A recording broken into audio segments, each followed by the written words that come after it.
Hello, everybody. My name is Helium Lemon 15, and welcome back to Pilgrim's Progress. Okay, that was a loud piano note that I wasn't ready for. Um, I haven't quite mixed the audio for this video yet, but I don't think yeah, I think it'll be fine. Audio mixing. What an exciting topic. Oh dear. Seth is winging his colleagues from the philosophy department. I like how the one, monk guy shows up during that animation. He's just, looking at me while I'm fighting the dragon thing. Fighting the Dragon thing, the name of our band, the name of our album, the name of our band. Today is Sunday, October 23rd, which certainly is a day that exists 1 week until Halloween, I guess. Halloween's on the Monday, if anyone cares. I probably don't, I don't know. No, Halloween's a fine holiday. I just don't like, quote-unquote scary movies. I do like autumn leaves, though, and pumpkins. This dude says, as soon as I stopped praying, I lost my way. I like this, I don't like the music too much. The music kind of annoying, but this area is cool with the sort of wooden, tribal element and the purple swamp. I like purple a lot. I like these glowing purple eyes. Glowing purple eyes. Animatronic. Watch out for the animatronic. I don't know. I don't have a personality. I'm just making Better Call Saul jokes and Five Nights at Freddy's jokes. Honestly, do people even need personalities anymore with the amount of memes that there are? There are memes. There are so many memes.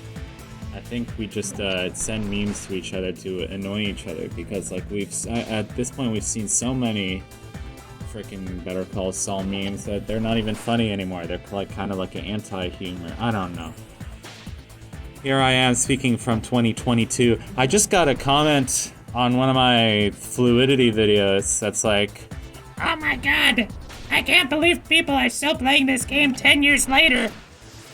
And just because the game is 10 years old doesn't mean I can't play it. You know, you realize that. Super Mario 64 is 25 years old and people are still playing the shit out of it. There's no correlation between the age of a game and whether I should play it or not. Whereas people think that, the whole point of a Let's Player is to play games that, just came out. And I'm really fighting that, pretty hard. In fact, I remember there used to be a 3-month rule. And now the 3-month rule is just totally out the window because of, the demographic of YouTube has totally changed, and it's all about monetization and the algorithm, and it's YouTube looks so different than it did back in my day, which I hate to say that because I'm not an old man. I'm still struggling through college. I still don't have a real life, but I don't know. Here's Faithful. Faithful's cool. I can't wait for you, but I'll gladly walk with you. So we're gonna head to the Celestial City together, and then here's another dude. This guy's name is Talkative. Well, hello, mind if I walk with you? I'm a good companion to walk with, as I enjoy talking about things that are good and righteous. It is most wonderful to talk about religion and the Bible and God. It's very meaningful to talk about those things. Well, it's good to talk about how these things are meaningful in our lives. Well, that's what I said, it's meaningful to talk about those things. I like Talkative. Talkative is just, I know Talkative is somebody to watch out for, but I don't know. Something about him, I just feel like I relate to him the most out of all these characters. Anyway. Oh, I like this little dialogue here. That's what I said, it makes me cry out against sin. Well, anyone can cry out from a pulpit against sin, but then be happy to let it live in their heart and in their home. Well, I also have great knowledge of religion and the Bible. Yes, but one can easily know all things about the Bible and still not believe, just as a servant might know his master's will but not obey it. You could have a library of knowledge, but not one word of wisdom. Wisdom is a gift from God. You set traps for me. We will just have to disagree. Well, you were right about that one. I see a town up ahead. I'll meet you there. A town? Oh boy. Let's... Oh boy. I'm turning into Matt Berry, aka Laszlo Cravensworth. What are you doing in this island of Mannahatta? I need to watch that show because I love that character so effing much, and I love Matt Berry. You and he were buddies. I did that effing voice, and I'll stop saying effing, I promise. I did that voice in my, Bloodstained Curse of the Moon playthrough. And, like, now I'm embarrassed whenever I go back and watch that video, because it's just, like 10 seconds of awkward silence, and then me going, you and he were buddies. And then, and then continuing to play the game. But it's, like, totally irrelevant to what's happening. Oh, here's the evangelist. Well, hello again, young pilgrim. Evangelist, it's good to see you again. I hope the road has not been too dangerous. There's nothing the world can throw at me that I can't handle. Don't let yourself be overconfident. There are always more dangers. You are about to travel through Vanity Fair, a place where the world will try to sell you its many treasures. Christ himself passed through this way, and the devil offered to make him the prince of the something. You cannot escape the world while you live in it, but you can keep it out of your heart. One more thing, keep your faith to your very end, no matter what. Alright. We'll try. We'll try our best. Alright. Next up is one of my favorite areas in the game. I like the music, I like the background, I like the general theme of it. So here's a dude that's selling fame. Buy fame here, everybody will love you, everyone will want to be you for 100 coins. Forget your journey, you can just stay here. Pray for me? Yes, I will pray for you. I will pray that you can go to DeVry and study, waffle trigonometry. And if that doesn't work out, I can always... Oh, we gave him a Bible, that's nice. I don't know, dude. I do love me some Christian history and classic literature. I'm kind of getting tired of this game and, like, its message. But, you know, at the same time, I kind of love it. I don't know. I have no idea where I am with Christianity these days, but that's kind of neither here nor there for a video that is a walkthrough of a video game. And this is what that is. I was on the phone with my friend Mark the other day. He knows much more about all the video games that are happening than I do. I know a lot of, like, indie games by, like, two-person studios. I don't know, because I just lurk on Steam. But I have not played any of, like, the big boy games, like, you know, Fallout or Half-Life or Portal or Red Dead or God of War. I have not really checked out these games. He was telling me that I should try play Disco Elysium. That was, like, his favorite game of the year. You were also charged with dividing the town. Unfortunately, there are many people in Vanity Fair who are pulled away if they think there is something better. My lord, this man faithful is a vile man. He cares nothing for our people. I even heard him say that Christianity is against the ways of the fair. That statement not only condemns our views, but condemns us for participating in them. Yeah, so basically... I have only always said that the things against the word of God are against the things of... Oh, these lines hit hard.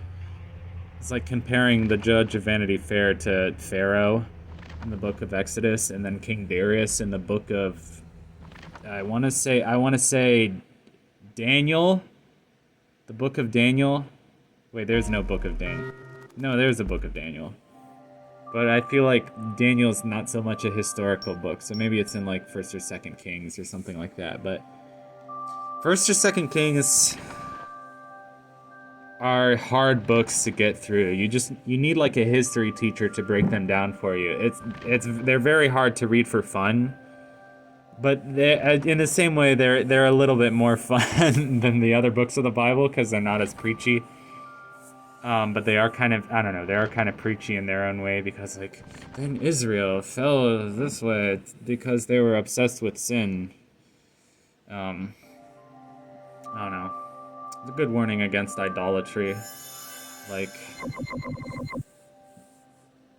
I don't know. I believe in doing what makes you happy, but I believe that there are real things that make you happy and fake things that make you happy. So you just kind of have to grow older and get more mature and learn to tell the difference between the two. But you can't be totally like moralistic about it. You have to just kind of learn from your own mistakes. It's not a great life philosophy, but that's like kind of my life philosophy if I could boil it down into like a sentence or two. I don't know. It probably justifies me doing stupid things over and over again, so don't listen to me. Many people like, oh, and here's where I prayed for strength by accident. I meant to pray for spirit, and then I was like, no, don't let's lose this battle against the one-eyed dragon bat thing. I need to win this battle against the one-eyed dragon bat thing. Thing. Anyway, that's enough of saying thing while emphasizing the last syllable / shadow vowel. I don't know if it's evident from me doing these videos, but I think I would actually really enjoy a career as a voice actor. And speaking of voice acting, it's been out for almost a month, and I'm finally catching up on the new season of Don't Hug Me, I'm Scared. The old season, I think, came out when I was in high school, and I didn't think that was my cup of tea. I didn't really think I would like it. But I think now I've come to realize that it's really my cup of tea. The new season is so good, and it's so British too. I just have this thing where like anytime I'm listening to like a British voice, it just makes me happy. Which is maybe God / the universe telling me that I need to move to the UK. Not that I don't like Maryland. I like Maryland. Yeah, that's a whole thing. I've been living in Maryland for almost 3 months now, if you add up the amount of time that I've been here. And I like it here. I mean, I feel like I could live here.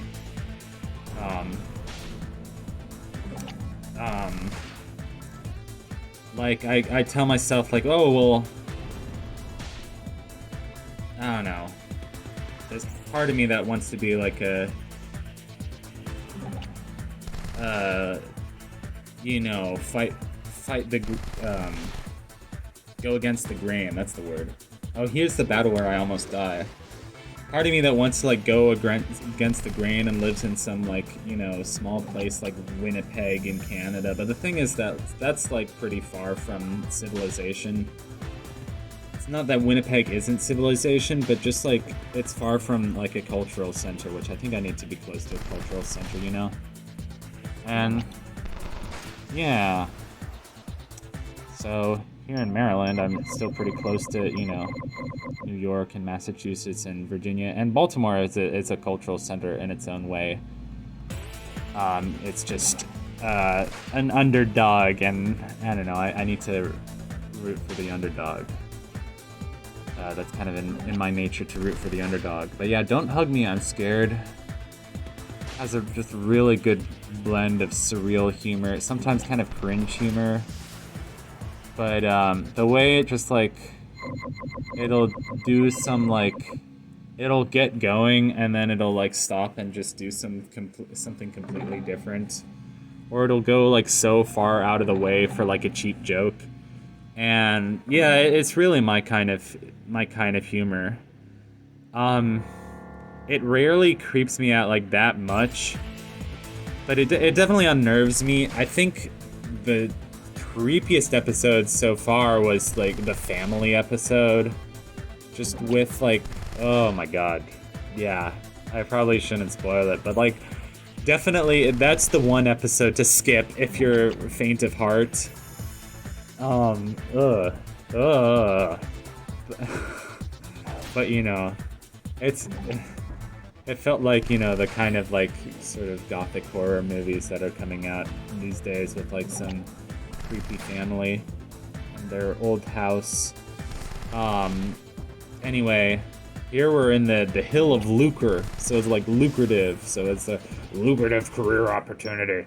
And with that, I think I'm going to end this episode of Scott Cawthon's The Pilgrim's Progress, so thank you very much for watching.